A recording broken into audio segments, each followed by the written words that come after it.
Chinese Canadians are Canadians of full or partial Chinese ancestry. They comprise a subgroup of East Asian Canadians which is a further subgroup of Asian Canadians. The Chinese community in Canada is one of the largest overseas Chinese communities and is the second largest overseas Chinese community in North America after the United States, and also the seventh largest in the Chinese diaspora. Demographic research tends to include immigrants from mainland China, Hong Kong, and Macau, as well as overseas Chinese who have immigrated from Southeast Asia and South America into the broadly defined Chinese Canadian category, as StatsCan refers to Taiwanese Canadians as a separate group apart from Chinese Canadians.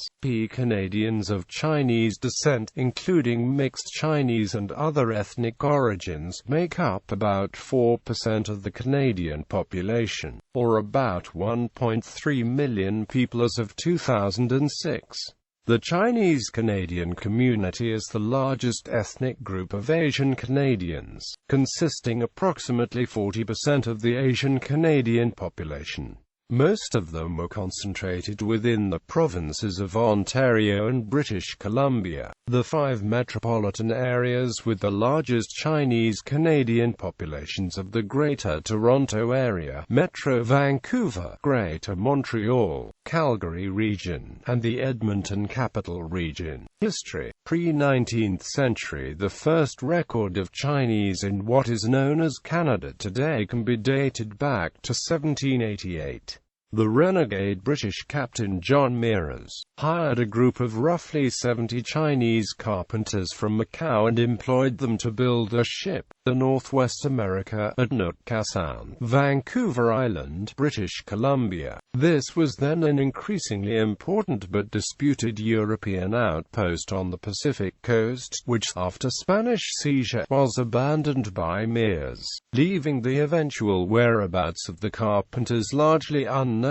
Chinese railway workers made up the labor force for construction of two 100-mile sections of the Canadian Pacific Railway from the Pacific to Craigellachie in the Eagle Pass in British Columbia. The railway as a whole consisted of 28 such sections, 93% of which were constructed by workers of European origin. When British Columbia agreed to join Confederation in 1871, one of the conditions was that the Dominion government build a railway linking B.C. with eastern Canada within 10 years. British Columbia politicians and their electorate agitated for an immigration program from the British Isles to provide this railway labour, but Prime Minister Sir John A. Macdonald, betraying the wishes of his constituency, Victoria, by insisting the project cut costs by employing Chinese to build the railway, and summarised the situation this way to Parliament in 1882: "It is simply a question of alternatives.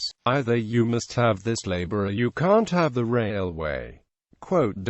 Many workers from Guangdong Province arrived to help build the Canadian Pacific Railway in the 19th century, as did Chinese veterans of the gold rushes. These workers accepted the terms offered by the Chinese labor contractors who were engaged by the railway construction company to hire them. Low pay, long hours, lower wages than non-Chinese workers, and dangerous working conditions in order to support the families that stayed in China. The willingness to endure hardship for low wages enraged fellow non-Chinese workers who thought they were unnecessarily complicating the labor market situations. For the passage of the Chinese Immigration Act in 1885, the Canadian government began to charge a substantial head tax for each Chinese person trying to immigrate to Canada. The Chinese were the only ethnic group that had to pay such a tax.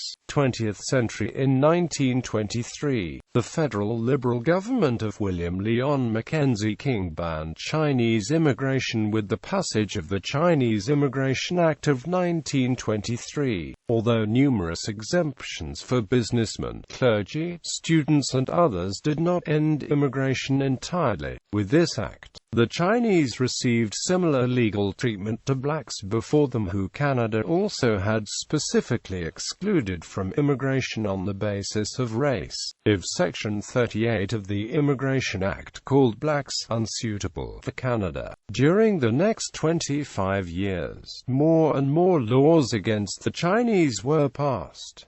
Most jobs were closed to Chinese men and women. Many Chinese opened their own restaurants and laundry businesses. In British Columbia, Saskatchewan and Ontario, Chinese employers were not allowed to hire white females, so most Chinese businesses became Chinese only. Some of those Chinese Canadian workers settled in Canada after the railway was constructed. Most could not bring the rest of the families, including immediate relatives, due to government restrictions and enormous processing fees. They established Chinatowns and societies in undesirable sections of the cities, such as DuPont Street in Vancouver, which had been the focus of the early city's red light district until Chinese merchants took over the area from the 1890s onwards. During the Great Depression, life was even tougher for the Chinese than it was for other Canadians.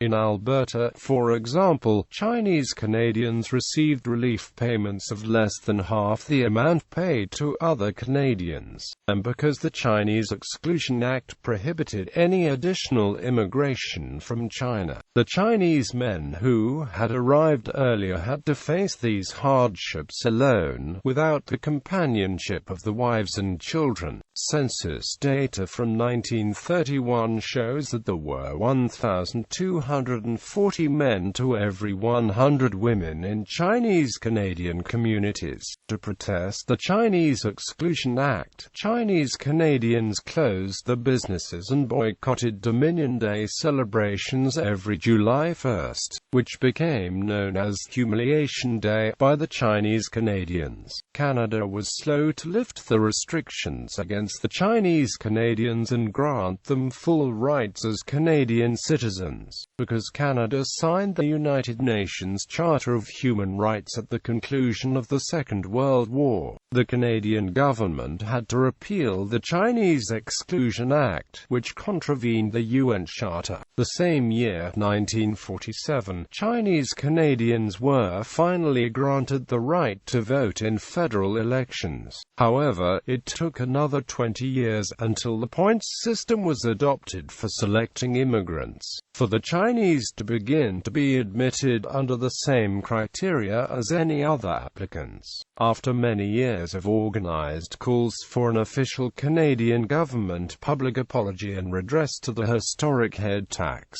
the minority Conservative government of Stephen Harper announced, as part of the pre-election campaign, an official apology. On June 22, 2006, Prime Minister Stephen Harper delivered a message of redress in the House of Commons, calling it a grave injustice. Some educated Chinese arrived in Canada during the war as refugees. Since the mid-20th century, most new Chinese Canadians come from university-educated families, who still consider quality education an essential value. These newcomers are a major part of the brain gain, the inverse of the infamous brain drain, i.e., the occurrence of many Canadians leaving to the United States, of which Chinese have also been a part. From 1947 to the early 1970s, Chinese immigrants to Canada came mostly from Hong Kong, Taiwan, or Southeast Asia. Chinese from the mainland who were eligible in the Family Reunification Program had to visit the Canadian High Commission in Hong Kong, since Canada and the PRC did not have diplomatic relations until 1970.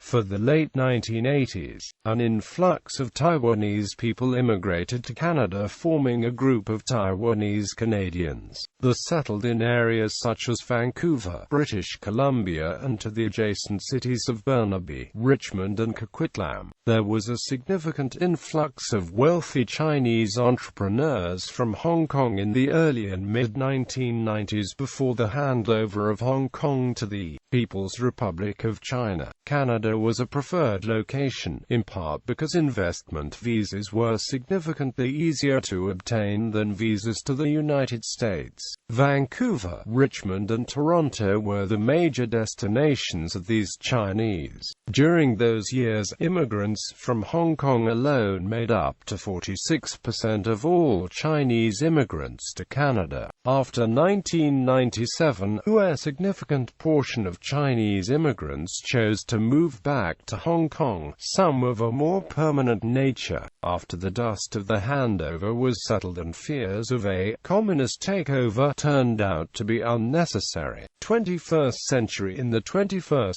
century, Chinese immigration from Hong Kong has dropped sharply, and the largest source of Chinese immigration is from the mainland China. A smaller number have arrived from Taiwan, and very small numbers from Fiji, French Polynesia, and New Zealand. Today, mainland China has taken over from Hong Kong and Taiwan as the largest source of Chinese immigration. The PRC has also taken over from all countries and regions as the country sending the most immigrants to Canada. According to the 2002 statistics from the Citizenship and Immigration Canada, the PRC has supplied the biggest number of Canadian immigrants since 2000, averaging well over 30,000 immigrants per year, totaling an average of 15% of all immigrants to Canada. This trend shows no sign of slowing down, with an all-time high of more than 40,000 reached in 2005. On June 22, 2006, Prime Minister Stephen Harper delivered a message of redress in the House of Commons, offering an apology in Cantonese and compensation for the head tax once paid by Chinese immigrants. Survivors of the spouses will be paid approximately $20,000 CAD in compensation. In December 2008, the Philippines passed China as Canada's leading source of immigrants. In 2010, when mainland China became the second largest economy in the world after the United States, its economic growth sparked even greater immigration opportunities to mainland Chinese. A 2011 survey showed that 60% of Chinese millionaires plan to immigrate, where 37% of the respondents wanted to immigrate to Canada. Many foreign countries such as Canada hold very large attraction for rich Chinese because of the better social welfare system, high quality of education, and a greater opportunity for investment. The main reasons Chinese businesspeople want to move abroad was for some educational opportunities for the children, advanced medical treatment, worsening pollution back home, and food safety concerns. The Canadian Federal Investor Immigrant Program is a cash-for-visa scheme allows many powerful Chinese to seek for a Canadian citizenship, and recent reports show that 697 of the 700 of the applicants to this visa in 2011 were mainland Chinese. However, Canada, along with other English-speaking countries such as the United States and Australia, has increased its immigration requirements, forcing Chinese millionaires to seek permanent residency elsewhere. Demographics. Historical population statistics. In 2001, 25% of Chinese in Canada were Canadian-born. During the same year, the Chinese population stood at 1,094,700, accounted for 3.5% of Canada's total population. By 2006, the population stood at 1,346,510, comprising 4.3% of the Canadian population. StatsCan projects by 2031, the Chinese Canadian population is projected to reach between 2.4 and 3.0 million, constituting approximately 6% of the Canadian population. Much of the growth will be bolstered by sustained immigration as well as creating a younger age structure. During the 2011 census in Canada, it was estimated that 1,324,700 individuals of pure Chinese origin resided in Canada. This number increased to 1,487,000 individuals, when including those of both pure Chinese origin and people of partial Chinese ancestry during the 2011 census in Canada. Most of the Chinese Canadian community is concentrated within the provinces of British Columbia and Ontario, the 5 metropolitan areas with the largest Chinese Canadian populations of the Greater Toronto Area, Metro Vancouver, Greater Montreal, Calgary region, and the Edmonton Capital Region. The Chinese are the largest visible minority group in Alberta and British Columbia, and are the second largest in Ontario. The highest concentration of Chinese Canadians is in Vancouver, where 1 in 5 residents are Chinese. The province of Saskatchewan has a growing Chinese community, at over 1% as of 2006, mainly in the city of Saskatoon, the province's largest city, and to a lesser extent, Regina, the capital of the province. The Riversdale neighborhood of Saskatoon has a historical Chinese settlement dating back to the early 1900s, where Chinese immigrants were employed by the Ho-Trunk Pacific Railway and established businesses within this district. Riversdale is currently home to many Chinese restaurants and stores.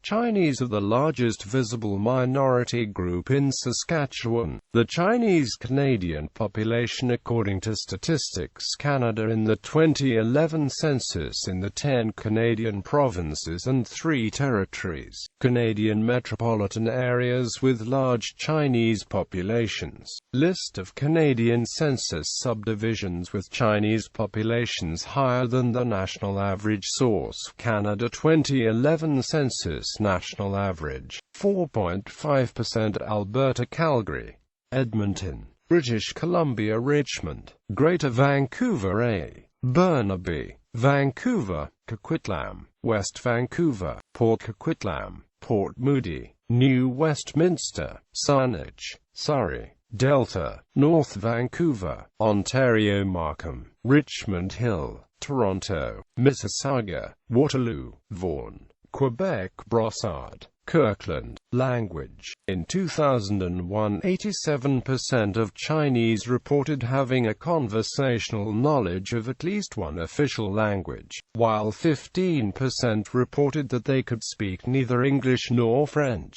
Of those who could not speak an official language, 50% immigrated to Canada in the 1990s, while 22% immigrated in the 1980s. These immigrants tended to be in the older age groups.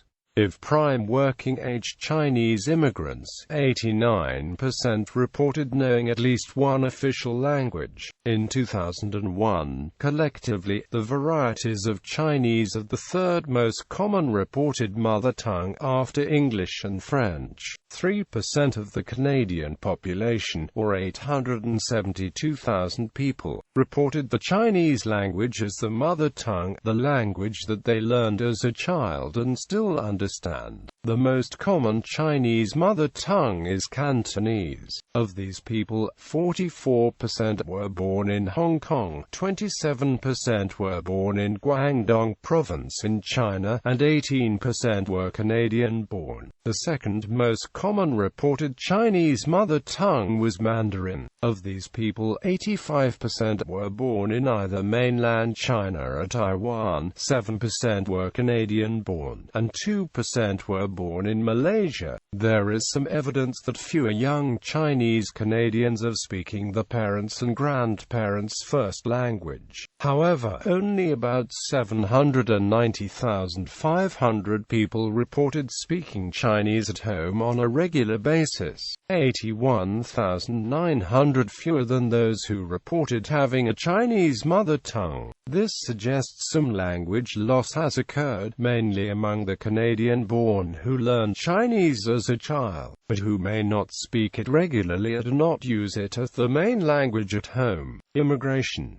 As of 2001, almost 75% of the Chinese population in Canada lived in either Toronto or Vancouver. The Chinese population was 17% in Vancouver and 9% in Toronto. More than 50% of the Chinese immigrants who just arrived in 2000-2001 reported that the reason for settling in a given region was because their family and friends already lived there. The economic growth of mainland China since the turn of the 21st century has sparked even greater emigration opportunities for mainland Chinese. A 2011 survey showed that 60% of Chinese millionaires plan to emigrate, where 37% of the respondents wanted to emigrate to Canada. The main reasons Chinese businesspeople wanted to move abroad was for greater educational opportunities for the children, advanced medical treatment, worsening pollution back home, concerns of political instability and food safety concerns. The Canadian Immigrant Investor Program allows many powerful Chinese to qualify for Canadian citizenship. Among the 700 applicants to this program in 2011, 697 were mainland Chinese. In addition, many Chinese immigrants to Canada apply through the Provincial Nominee Program, which requires immigrants to invest in a business in the province in which they settle.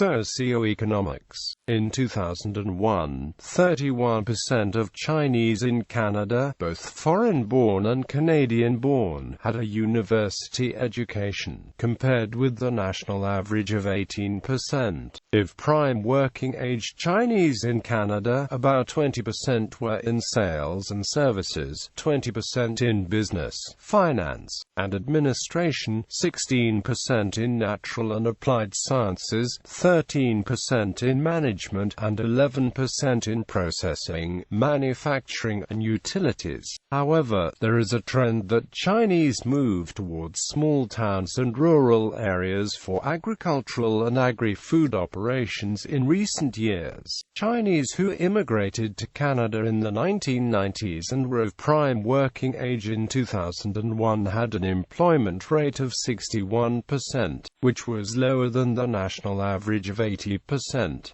Many reported that the recognition of foreign qualifications was a major issue. However, the employment rate for Canadian-born Chinese men of prime working age was 86%, the same as the national average. The employment rate for Canadian-born Chinese women of prime working age was 83%, which was higher than the national average of 76%. Religion. Generational differences are also evident regarding religious practice and affiliation within this population group. Among Toronto's early Chinese immigrants especially, the church body was an important structure serving as a meeting place, hall and leisure club. Even today, over 30 churches in Toronto continue to hold Chinese congregations. Christianity reached its peak of popularity in the early 1960s, with the 1961 census still reporting that 60% of the Chinese declared themselves Christians.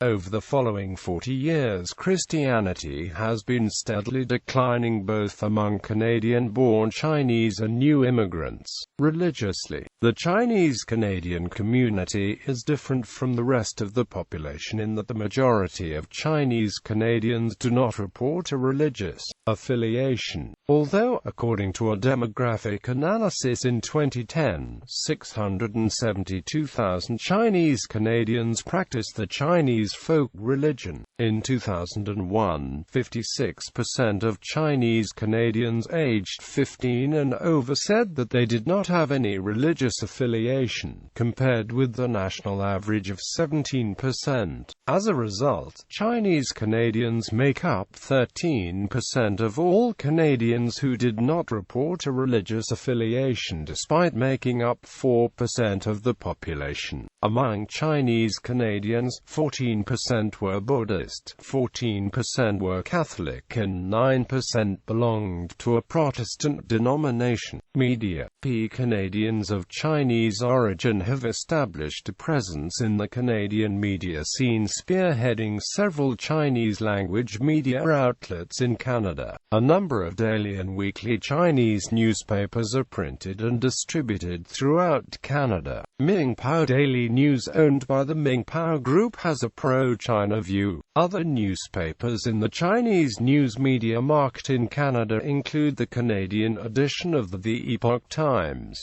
Tsingtao Daily and The World Journal, CHKG-FM, CHMB, CJVB, Cathay International Television, China Vision Canada, C Today TV, Fairchild Group, Fairchild TV, Fairchild TV2 HD, New Tang Dynasty Television Canada, CHKF-FM, CHKT, Talent Vision, Talent Vision 2 HD, LS Times TV, Mingpao Daily News, Tsingtao Daily, The Epoch Times, Sup Days, Today Daily News, World Journal, Oriental Weekly, Cultural Adjustment and Assimilation. According to the Canadian Ethnic Diversity Survey conducted in 2002, show that 76% of Canadians of Chinese origin said they had a strong sense of belonging to Canada. At the same time, 58% said that they had a strong sense of belonging to their ethnic or cultural group. Canadians of Chinese origin are also active in Canadian society. During the same year,